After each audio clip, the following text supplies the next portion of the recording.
வணக்கம் viewers, welcome back. So நம்ம இன்றைக்கி பார்க்க போகிறது வந்து ஸ்கல் கேண்டி அப்ரோருங்க. ஸோ இந்த டிடபிள்யூஎஸ் தான் பார்க்க போகிறோம்.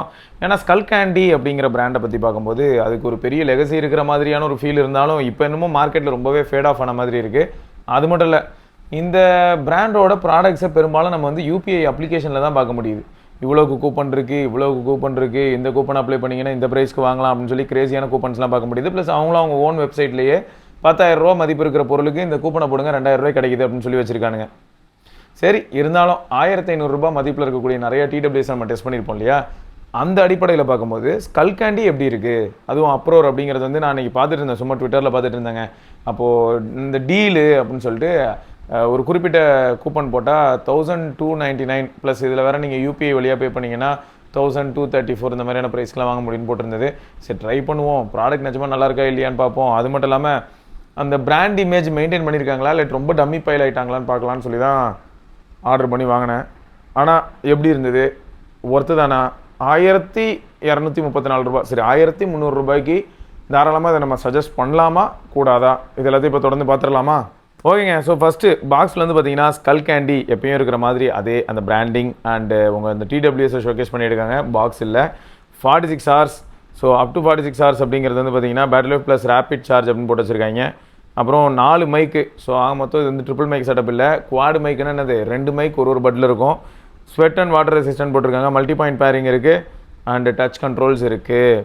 பாக்ஸோட பேக் சைடில் பாட்டமில் bold sound no limits, up to 46 hours battery life, rapid charge 10 minutes charge பண்ண 2 ஹவர்ஸ் ப்ளேபேக்.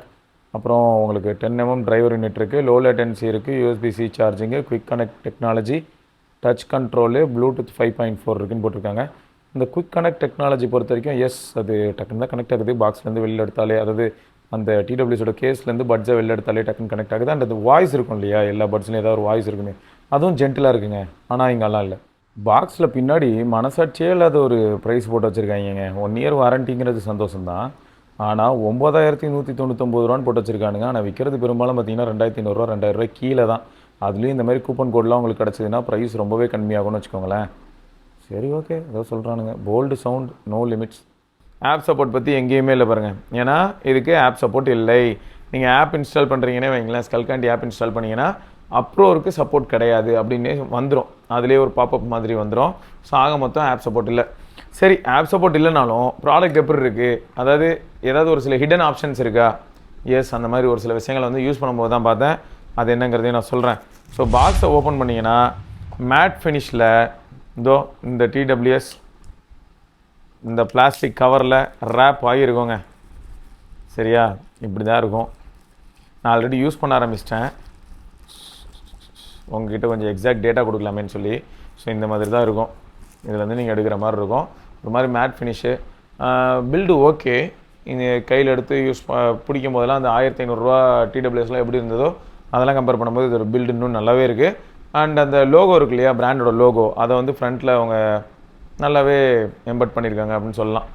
ஸோ பின்னாடி ஹிஞ்சு அதெல்லாம் பார்க்கும்போது எனக்கு எப்படி இருந்ததுன்னா, பொதுவாகவே இந்த 1,200 1,500 இந்த மாதிரியான பட்ஜெட்டில் பார்க்கும்போது டிடபிள்யூஎஸில் மோல்டு வந்து பக்காவாக தெரியும் இல்லையா, இதுலேயும் மோல்டு வந்து ரொம்பவே கிளியர்லி விசிபிளாக இருக்குது. பாட்டமில் வந்து பார்த்தீங்கன்னா உங்களுக்கு ஒரு எல்இடி ஃப்ளாஷ் இருக்குது, அது வந்து ஸ்டேட்டஸ் இண்டிகேட்டர். ஸோ நீங்கள் பேரிங்குள்ளே போகிறீங்க இல்லாட்டி வந்து கேஸில் திரும்ப ப்ளேஸ் பண்ணுறீங்க அப்படின்னும் போது அந்த ஸ்டேட்டஸ் காட்டும், ப்ளஸ் பேட்ரி இருக்கா இல்லையா. ஸோ இந்த ஸ்டேட்டஸ் இண்டிகேஷன் ஒர்க்கு, பக்கத்துலேயே type C port. And hinge area okay, அவ்வளோ ஈஸியாலாம் இல்லை. ஸோ அதெல்லாம் நல்லா இருக்குங்க குவாலிட்டி வைஸ். பேரிங் பட்டன் மாதிரியான விஷயங்கள் கிடையாது, பேர் பண்ணணும்னா பட்ஸை தான் பிடிச்சி ஹோல்ட் பண்ணணும். சரி, இது இருக்குதுன்னு சொன்னால் அதாவது பட்ஸ் அண்ட் கேஸு, அதை தவிர அப்புறம் இருக்குது யூசர் கைடு. இது ஒரு காலத்தில் குட் நைட் மேட்டு கொசுவத்திலாம் வாங்கினா வரும், அந்த மாதிரி ஒரு பேப்பர்லாம் ஒரு மாதிரி மடித்து வச்சுருக்காங்க. இந்த இடத்துல நம்மளால் அதை பார்க்க முடியுதுன்னு வச்சுக்கோங்களேன். மற்றபடி இதுலேயும் ஒன்றும் பெரிய டீட்டெயிலாம் இல்லை, நல்லா இருக்குது, விசித்திரமாக இருக்குது. யூஎஸ்பி கேபிள் தான், A to C, ஆனால் பார்க்க க்யூட்டாக டிஃப்ரெண்ட்டாக இருக்குது. பரவாயில்லையா, ஏதோ யோசிச்சு பண்ணியிருக்கீங்க. ஸோ இதில் வந்து உங்களுக்கு ப்ரீ இன்ஸ்டால்டாக மீடியம் சைஸ் டிப்ஸ் வந்துடுது. அதை தவிர ஸ்மால் அண்டு லார்ஜ் டிப்ஸ், எனக்கு தெரிஞ்சு லார்ஜ் டிப்ஸ் தேவைப்படுமோன்னு தோணுது. சரி, அது என்ன ஏதுன்றது இப்போ பார்க்கலாம். ஓகே, ப்ராடக்ட்டை ஃபஸ்ட் டைம் ஓப்பன் பண்ணிங்களே ப்ரோ, ஏதாவது எக்ஸ்பெக்டேஷன்ஸ் இருந்ததா அப்படின்னு கேட்டிங்கன்னா, நிறைய பேர் வந்து இது மேலே ஹோப்பே இல்லை அப்படின்னு தாங்க சொன்னாங்க. நான் இதை ஆர்டர் பண்ணியிருக்கேன்னு சொன்னது கூட யாருமே சந்தோஷப்படலை. இது எதுக்கு ப்ரோ, வேஸ்ட்டு ப்ரோ அப்படின்னே சொல்லிட்டாங்க. அந்தளவுக்கு ஒரு மோசமான நிலைமையில தான் இந்த பிராண்ட் இருக்குன்னு மட்டும் தெரியுது. மற்றபடி இண்டிவிஜுவல் பட்டோட குவாலிட்டி அப்படின்னு எடுத்துக்கிட்டிங்கன்னா நார்மலாக அகெயின் அந்த 1000 to 1500 பிலோ 2000 நம்ம பட்ஸ்லாம் எப்படி பார்ப்போமோ அந்த மாதிரியான ஒரு குவாலிட்டியில் தான் இருக்குது. ஃபினிஷ் பொறுத்த வரைக்கும் அந்த மேட் ஃபினிஷ், அந்த ஸ்டெம் ஏரியாவில் அதெல்லாம் ஓகே, க்ரிப்பு அதெல்லாம் ஓகே. ஸோ கேஸ்லேருந்து வெளியில் எடுக்கிறதுக்கு கம்ஃபர்டபுளாக இருக்கா அப்படின்னாலும் எடுக்கலாம் முடியுதுங்க. மேலே உங்களுக்கு கேஸோட அந்த ஏரியாலாம் வந்து டிஸ்டர்ப்லாம் பண்ணல. ஸோ இதெல்லாம் ஓகே, டிசைன் ஆஸ்பெக்ட்ஸில் ஓகே. மற்றபடி மெஷ்ஷை பொறுத்த வரைக்கும் பார்த்தீங்கன்னா உங்களுக்கு அப்படி ரொம்ப ப்ரீமியமான மெஷின்லாம் சொல்ல முடியாது. அகெயின் ஓகே, நான் எதுவுமே எக்ஸலண்ட்டுன்னு சொல்ல மாட்டேன் போல இருக்கே, அப்படின்னு தானே இருக்குது. சரி, ஃபஸ்ட்டு இந்த இயர் டிப்பை மாற்றி பார்ப்போம். ஏன்னா இதில் வந்த ஸ்டாக் டிப்பு எனக்கு செட்டே ஆகலைங்க. இது ஓகே, எனக்கு அந்த மிட்டு செட்டே ஆகலை. ஏன்னா எப்போ பாரு இது வந்து கலண்டுக்கிட்டே இருந்ததுங்க. நான் யூஸ் பண்ணிட்டே இருப்பேன், அப்படியே கலரும். சாப்பிட்டுட்டு இருக்க தட்டுக்குள்ளே கூட விழுந்துடும் போல், அப்பயும் வியர் பண்ணியிருந்தா. ஸோ அந்த மாதிரி இருந்தது. பட் இந்த இப்போ மாற்றினேன் இல்லையா, மாற்றினதுக்கப்புறம் ஐ ஃபீல் மோர் கம்ஃபர்டபுள். இஎன்சி அக்ரெசிவாக இருக்குங்க. கனெக்ட் பண்ண உடனே ஃபேன் சவுண்ட்லாம் ஓரளவு கேட்குது, கேட்காமலாம் இல்லை. பட் எனக்கு வந்து அடைச்ச மாதிரி இருக்குது, ஏதோ அடைச்சி வச்ச மாதிரி இருக்குது. எடுத்தா அப்பா நிம்மதியாக இருக்குடா, அந்த ஃபீல் கிடைக்குது. அண்ட் இந்த பட்டை பொறுத்த வரைக்கும் பார்த்தீங்கன்னா அந்த ஸ்கல் ஷேப் இருக்கு இல்லையா, அந்த லோகோ, இந்த ஏரியா தான் டச் ஏரியா. ஸோ அந்த இடத்துல வந்து நமக்கு மல்டிபிள் ஜெஸ்டர்ஸ் கொடுத்து வச்சுருக்காங்க. ரைட்டுங்க. ஸோ இப்போ நான் வந்து ஸ்க்ரீன் ரெக்கார்டிங் போட்டிருக்கேன். அண்ட் இதில் இருக்கக்கூடிய கண்ட்ரோல்ஸ் நான் அப்படியே காட்டுறேன் பாருங்க. வால்யூம் குறைச்சிக்கிறேன்.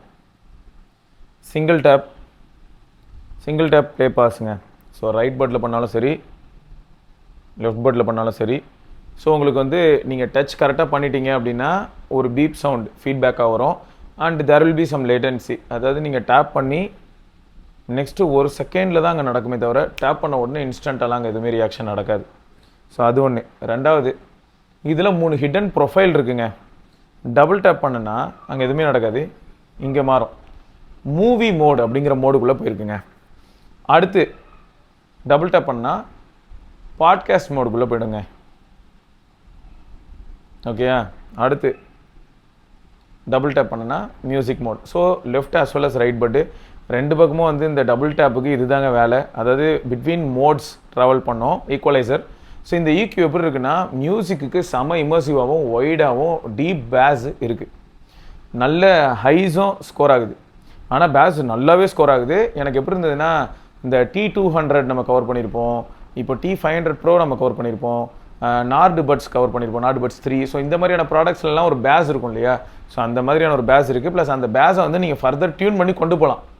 அதாவது எக்ஸாக்டாக சொல்லணும்னா பேஸ் வேவ் நார்டில் எனேபிள் பண்ணி நம்ம பூஸ்ட் பண்ணுறோம்ல, அந்தளவுக்கு டீப்பாக நீங்கள் எதை மாற்றலாம். எப்படின்னா இப்போ உங்கள் ஃபோன் இருக்குது, ஃபோனில் செட்டிங்ஸ் போகிறீங்க. இந்த மாதிரி நான் இப்போ ஒரு கஸ்டம் ப்ரொஃபைல் வச்சுருக்கேன் பாருங்கள். இந்த மாதிரி ஒரு கஸ்டம் ப்ரொஃபைல் வச்சிங்கன்னா மியூசிக் மோடில் இருக்கும்போது செம பேஸ் பூஸ்டடாக கொண்டு போய் யூஸ் பண்ண முடியுது, நல்லாயிருக்கு. மூவி மோடுக்குள்ளே போனால் என்ன ஆகுதுன்னு பார்த்தீங்கன்னா வோக்கல்ஸ்க்கு கொஞ்சம் பூஸ்ட் கொடுக்குறாங்க, பேஸ் ரிட்டைன் பண்ணுறாங்க. அதே மாதிரி உங்களுக்கு ஹை ஃப்ரீக்வன்சிஸையும் ரிட்டைன் பண்ணுறாங்க. பட் வோக்கல்ஸ்க்கு ஒரு அடிஷ்னல் பூஸ்ட் கொடுத்துருப்பாங்க. நீங்கள் பாட்டு கேட்கும்போது அதை நீங்கள் உணர முடியும். பாட்காஸ்ட் போனீங்கன்னா கம்ப்ளீட்டாக என்ன பண்ணிடுறாங்கன்னா மிட் ரீஜியன்லேருந்து ஹை பக்கத்தில், அதாவது மேல் அண்ட் ஃபீமேல் வோக்கல்ஸ் எந்த இடத்துல இருக்குமோ அதை மட்டும் பூஸ்ட் பண்ணி விட்டுறாங்க. மற்ற எல்லாத்தையுமே வந்து என்ன பண்ணிடுறாங்கன்னா நெகட்டிவில் கூட கொண்டு போயிருக்காங்களோ அப்படின்னு தோணுதுன்னா பாருங்களேன். ஸோ அந்த மாதிரி மாற்றிடுறாங்க. ஸோ இதை மாற்றும் போது என்ன ஆகுதுன்னா நான் வெறும் ஆடியோ, அதாவது பாட்காஸ்ட் லிசன் பண்ணுறேன், கான்வர்சேஷன் லிசன் பண்ணுறேன் அப்படின்னும் போது இது வந்து ஆப்டாக இருக்கும் அப்படின்னு சொல்லலாம். ஸோ இந்த மாதிரி ஒரு சில ஆப்ஷன்ஸ்லாம் வச்சு நீங்கள் விளையாண்டுக்கலாங்க. ஓகே. ஸோ அதெல்லாம் பக்கவாக வேலை செய்யுது. அடுத்து இப்போ வந்து ட்ரிபிள் டேப் 1 2 3, அந்த 3 டேப்புக்கு பார்த்தீங்கன்னா டிங் டக் டக் அப்படின்னு ஒரு சவுண்டு வேறு வருதுங்க. இப்போ இந்த சைடில் ட்ரிபிள் டேப், லெஃப்ட் சைடில் 1 2 3, திரும்ப ப்ரீவியஸ் ட்ராக் 1 2 3, இங்கே இருங்க. Okay. So single track play pause, double tap வந்து உங்களுக்கு profile between profile EQ, and triple tap வந்து நெக்ஸ்ட் ட்ராக் ப்ரீவியஸ் ட்ராக்கு. 4 தடவை டேப் பண்ணிங்கன்னா 1 2 3 4 அசிஸ்டன்ட் வேக் ஆகிடுவாப்பில். ஒன்றும் இல்லை, மூடிட்டு கிளம்புறியா? சரி, ஓகே. அசிஸ்டன்ட் வேக் ஆகிடும். அண்டு சிங்கிளாக இப்போ நம்ம வந்து டேப் பண்ணி ஹோல்ட் பண்ணோன்னா ஒரு செகண்ட் மட்டும் ஹோல்ட் பண்ணிங்கன்னா, ஆனால் அதுக்கும் மேலே நீங்கள் பிடிச்சி ஹோல்ட் பண்ணிங்கன்னா அடிஷ்னலாக 2 to 3 செகண்ட்ஸ் கண்டினியூஸாக ஹோல்ட் பண்ணிங்கன்னா உங்களுக்கு பேரிங் மோட் என்ட்ரு ஆகும். ஏன்னா மல்டி டிவைஸ் பேர் பண்ணலாம் இல்லையா, அதனால் பேரிங் மோட் என்ட்ரு ஆகும். பட் இதுவே நீங்கள் வந்து சிங்கிள் டைம் டேப் பண்ணி இப்படி ஹோல்ட் பண்ணிட்டு டொக் அப்படின்னு சவுண்ட் வரும்போது கை எடுத்துட்டிங்கன்னா உங்களுக்கு வந்து வால்யூம் இன்க்ரீஸ் ஆகும் ரைட் பட்டில். அண்ட் லெஃப்ட் பட்டில் வந்து பார்த்தீங்கன்னா வால்யூம் டிக்ரீஸ் ஆகுது அதே டொக் சவுண்டோட. நான் ஸ்வைப் ஜெஸ்டர்ஸ் இருக்குமான்னு பார்த்தேன், இல்லை. பட் இவங்க நல்லா யூஸ் பண்ணியிருக்காங்க. அந்த ஆடியோ ப்ரிசைஸாக வந்து நமக்கு அந்த ஃபீட்பேக்காக கொடுக்குறதெல்லாம் நல்லா யூஸ் பண்ணியிருக்காங்க. அப்புறம் கேமிங், தயவுசெய்து இந்த கேமிங்க்கெலாம் கன்சிடர் பண்ணிடாதீங்க. கேமிங் மோடுன்னு ஒன்றுத்துக்குள்ளே நான் போக முடியல, அந்த மாதிரிலாம் எதுவும் இல்லை. பட் லேட்டன்சி ஃபார் ஷோர் இருக்குது.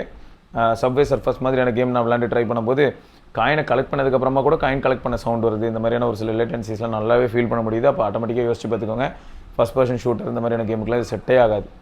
ஓகே, ஸோ அது ஒரு பாயிண்ட்டு. ரைட்டு, அடுத்து நான் அப்படியே ஸ்கல்காண்டி சைட்டுக்கு போகிறேங்க. நார்மலே பாருங்கள், இப்போ அமேசானில் 2500 போட்டு வச்சிருக்கான். பட் அவங்க சைட்டில் நீங்கள் எப்போ போனீங்கனாலும் ஒரு கூப்பன் இருக்குங்க. 1999 ரூபாய்க்கு கீழே நீங்கள் எப்போனாலும் வாங்க முடியும் ஸ்கல்காண்டி. வேறு என்ன கதை சொல்லியிருக்கான்னு பார்க்குறதுக்கு தாங்க. நான் ரியல் வேர்ல்டில் எப்படி இருந்துன்றது உங்ககிட்ட சொல்லிட்டு இருக்கேன்.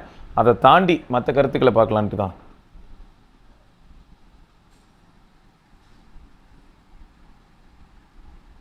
$10mm டிரைவர் யூனிட் அப்படிங்கிறது டப்பால் எங்கேயும் மென்ஷன் பண்ணல. டியூல் மைக்கு தான், குவாட் மைக்குன்னு அவங்க சொல்லிப்பாங்க. 10 நிமிஷம் சார்ஜ் பண்ணால் 2 hours ப்ளே பேக்கு. ஸோ கேஸில் பட்ஸை ப்ளேஸ் பண்ணி கேஸை சார்ஜ் பண்ணோன்னா ஓகே. அப்புறம் multi point pairing okay fine. Low லேட்டன்சின்னு போட்டிருக்காங்களா, அந்தளவுக்குலாம் லோ லேட்டன்சி இல்லைங்க. அப்புறம் ஓகே, டைப் சி சார்ஜிங் இதெல்லாம் ஓகே.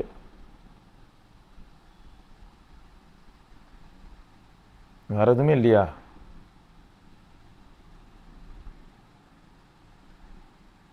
வேறு எந்த இன்ஃபர்மேஷனும் இல்லை பாருங்கள். ஓகே, இந்த இடத்துல என்ன போட்டிருக்கான், sounds street everyday ready, features that won't slow you down, it got deep punchy audio, endless battery life. Okay, so battery life அப்படிங்கிற பாயிண்ட் வந்து இது வந்து இனிஷியல் இம்ப்ரெஷனில் தாங்க சொல்கிறேன். நான் யூஸ் பண்ணியே பார்த்தீங்கன்னா ஒரு 1.5 நாள் தான். இந்த 1.5 நாளில் வந்து நான் என்ன பண்ண வேண்டியதாக இருக்குன்னா, இந்தளவுக்கு அக்ரெசிவாக வந்து இந்த இஎன்சி ஒர்க் ஆகுது இல்லையா, அந்த மாதிரி அடைச்ச மாதிரி இருக்குது. இருந்தாலும் நான் அதை வேர் பண்ணிட்டு தான் சுற்றிட்டு இருக்க வேண்டியதாக இருக்குது. ஸோ அப்படி இருக்கும்போது ஒரு தொடர்ந்து 4 hours நான் வியர் பண்ணியிருந்தேன். அந்த 4 hours வந்து பார்த்தீங்கன்னா ஒரு 50 minutes கால் இருந்திருக்கோங்க. 4 hours 50 minutes கால் இருந்திருக்கும். அண்ட் அதை தாண்டி ஒரு 1.5 மணி நேரம் வந்து ஏதோ ஆடியோ லிசன் பண்ணியிருப்பேன். அதான் மியூசிக் இந்த மாதிரி சொல்கிறேன், அது ஒரு 1.5 மணி நேரம் லிசன் பண்ணியிருப்பேன். மற்றபடி வந்து பார்த்திங்கன்னா கேஷுவலாக ஏதாவது ஒரு சில விஷயங்கள் அண்ட் கண்டினியூஸாக எதுவுமே அதுக்கு மேலே லிசன் பண்ணல. ஸோ அப்படி இருக்கும்போது பேட்ரி என்னாச்சுன்னு பார்த்தீங்கன்னா, நான் வியர் பண்ணி ஃபஸ்ட்டு கால் போகும்போது கொஞ்ச நேரத்துலேயே 19 காமிச்சிது. அப்புறம் வந்து கண்டினியூஸாக யூஸ் பண்ணிக்கிட்டே இருக்கும்போது இந்த 4 hours கழித்து நான் செக் பண்ணும்போது 50% அந்த மாதிரி இருந்தது. 4 ஹவர்ஸ்க்கு அப்புறமும் நான் யூஸ் பண்ணிகிட்டு இருக்கும்போது ஒரு 40%. ஸோ ஒரு 4.5 hours அந்த மாதிரி கணக்கு எடுத்துக்கிட்டோன்னா 40% கிட்ட வந்துருச்சு. இப்போ என் கேள்வி என்னென்னா, நான் கண்டினியூஸாக வந்து ஆடியோ லிசன் பண்ணல, எதுவும் பண்ணல. அண்டு வால்யூம் பொறுத்த வரைக்கும் பார்த்தீங்கன்னா நான் ஒரு 60% அந்த மாதிரி தான் வச்சுருந்தேன். ஏன்னா லவுட்னஸ்லாம் நல்லாவே இருக்குது. அண்டு நீங்கள் என்ன ஃபோன் யூஸ் பண்ணுறீங்க அண்ட் உங்களதுல வந்து EQ எப்படி இருக்குங்கிறத பேஸ் பண்ணி நீங்கள் ஆடியோ நல்லாவே டியூன் பண்ணிக்க முடியும். ஸோ அந்த அடிப்படையில் பார்க்கும்போது ஷாமி ஃபோனில் நான் எப்பயுமே ட்ரை பண்ணுவேன், அந்த மாதிரி ட்ரை பண்ணி பார்த்தேன். ஸோ அதெல்லாம் ஓகே தான். ஆனால் வால்யூம் வந்து ரொம்ப ஹை லெவல் கொண்டு போனால் எப்படி ப்ரோ ரொம்ப டிஸ்ட்ராக்ட் ஆகுது அப்படின்னு கேட்டிங்கன்னா, அந்தளவுக்கு மோசமாலாம் இல்லைங்க, நல்லா பண்ணியிருக்காங்க. அதெல்லாமே நல்லா தான் இருக்குது. ஸோ யாருக்கெல்லாம் வந்து பேஸ் ஹெவியாக வேணும் அப்படின்னு நினைக்கிறீங்களோ, நார்மல் மியூசிக் மோடில் நீங்கள் என்ஜாய் பண்ண போகிறீங்க. ஃபர்தராக அந்த பேஸை வந்து இன்னும் டீப்பாக்கிறதுக்கு உங்கள் ஃபோனில் சப்போஸ் EQ இருக்குது அப்படின்னா நீங்கள் அதில் போய் ஒரு சில விஷயங்கள்லாம் டியூன் பண்ணிங்கன்னா நீங்கள் ஃபர்தராக இன்னும் டீப்பாக அதை கொண்டு போகலாம். நல்லா தான் இருக்குது, இதெல்லாம் நல்லாயிருக்கு. பேட்டரி லைஃப் வந்து இவங்க கிளைம் பண்ணுற மாதிரி ரொம்ப ப்ராமிசிங்காக இருக்கும். அதாவது 46 hours கேஸு ப்ளஸ் இந்த இயர்பட் அப்படின்னு பார்க்கும்போது அதை வந்து இவங்க அச்சீவ் பண்ணுவாங்களான்னு கேட்டால் கொஸ்டினபிள்ங்க, கொஸ்டினபிள். அது எக்ஸாக்டாக அந்தளவுக்கு வரும்னு எனக்கு தோணலை இது வரைக்கும். இந்த ஃபஸ்ட் இம்ப்ரெஷனில் நான் சொல்லணுன்னா அதான் நான் சொல்லுவேன். மற்றபடி இன்டோர் கால்ஸ்க்கு ஓகே, அவுட்டோர் கால்ஸ் கொஞ்சம் சப்ஜெக்டிவ் தான். கிளாரிட்டி ஆஸ்பெக்ட்ஸில் சரி, நீங்கள் இந்த கால் ரெக்கார்டிங் கேளுங்க, உங்கள் மனசில் என்ன படுதுங்கிறது நீங்களே சொல்லுங்களேன். இது வந்து ஸ்கல்காண்டி அப்ரோ அந்த ப்ராடக்ட் தான். TWS ஓகே, 1234 ரூபாய்க்கு நம்ம வாங்கியிருக்கோம் இல்லையா, அந்த ப்ராடக்ட் தான் இது. Okay okay. ஸோ இண்டோர்ல வரைக்கும் கால் குவாலிட்டி எப்படி இருந்தது? நல்லா இருக்கு. ஓகே, ஓரளவுக்கு நல்ல பிராண்டு. இது நல்ல பிராண்டு தான். ஆனா இப்போ ரீசன்ட் ட்ரெண்ட்ல இது ஃபேட் ஆஃப் ஆயிடுச்சு. அதை பத்தி யாருக்குமே தெரிய மாட்டேங்குது. ஆமா, நான் அப்படியே சைக்கிள் எடுக்கிறேன். சைக்கிள் எடுத்தேன்னா அந்த வின்சைக்கிள் நம்ம பார்த்துடலாம்.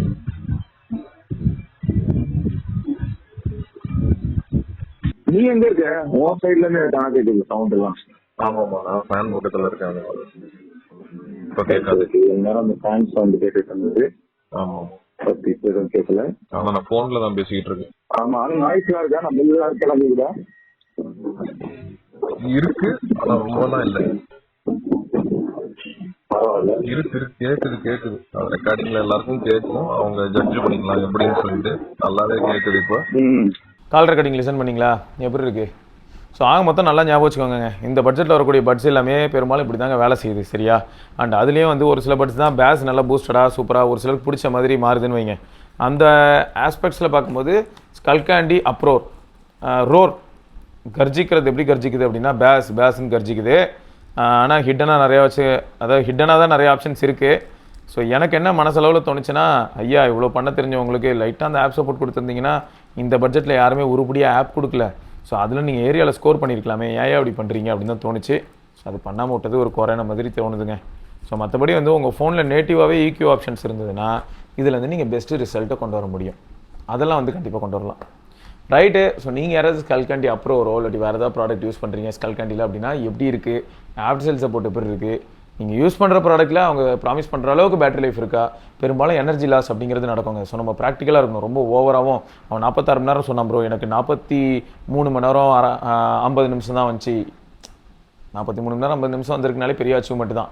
பெரும்பாலும் இந்த மாதிரியான ஆடியோ ப்ராடக்ட்ஸ் எல்லாருமே வந்து என்ன வால்யூமில் வச்சா அப்படி இருக்கும், நீங்கள் எந்த டிவைஸில் கனெக்ட் பண்ணி எந்த பிட் ரேட்டில் லிசன் பண்ணுறீங்க, இந்த மாதிரியான ஃபேக்டர்ஸ் எதையுமே யாருமே எடுத்து டேபிளில் வைக்கவே மாட்டாங்க. ஸோ அதனால் வந்து அவங்க சொல்கிற பேட்டரி லைஃப் வந்து பெரும்பாலும் அச்சீவ் ஆகுது அப்படின்னாலே அது நல்ல பிராண்டு தான், ரொம்ப நல்லவனாக இருக்கான்னே நம்ம சொல்லிடலாம். ஏன்னா நான் ரீசெண்டாக யூஸ் பண்ண நிறைய ப்ராடக்ட்ஸ் எப்படி இருந்ததுன்னா 48 ஹவர்ஸ் அப்படின்னு சொன்னான்னா பார்த்தா 28 ஹவர்ஸு, 54 ஹவர்ஸ்ன்னு சொன்னான்னா ஒரு 30 ஹவர்ஸு, இந்த மாதிரி தான் நான் பார்த்துக்கிட்டு இருக்கேன்.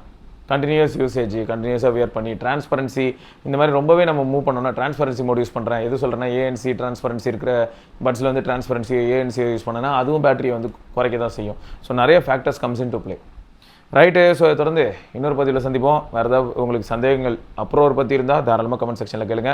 இதை தொடர்ந்து இன்னொரு பதிவில் சந்திப்போம். அது வரைக்கும் விடைபெற்றுக் கொள்வது சிவபரணி. பார்க்கலாம். பை.